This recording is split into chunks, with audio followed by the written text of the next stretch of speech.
Theresa May launched a furious attack on the Prime Minister's decision to override the Brexit withdrawal agreement as she issued serious warnings to the government in a fiery House of Commons rant. The government's latest Brexit legislation could jeopardize the unity of the United Kingdom, Theresa May has warned.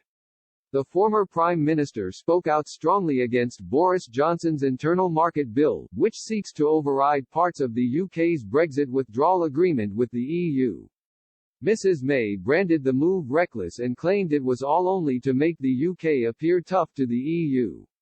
She told the House, "I believe that the government's willingness unilaterally to abandon an international agreement it has signed will lead to some questioning about the willingness of the government to fully uphold the measures in the Belfast Good Friday Agreement. That in turn will lead to some communities having less willingness to trust the United Kingdom government. That could have a consequence on the willingness of people in Northern Ireland to remain part of the United Kingdom. It is far from acting to enforce the integrity of the United Kingdom." Mrs. May continued, "In pursuit of trying to appear to be tough to the European Union, I think the government is putting the integrity of the United Kingdom at risk. These reasons alone I think should be sufficient for the government to abandon these clauses. But perhaps the most compelling reason is my third, and it is this government's wish to break international law, and taking powers to do so.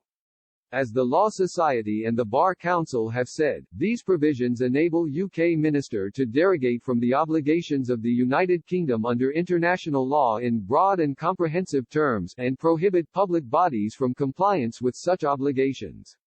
The former PM added, "They represent a direct challenge to the rule of law, which include the country's obligations under public international law. I cannot emphasize enough how concerned I am that a Conservative government is willing to go back on its word, to break an international agreement signed in good faith and to break international law."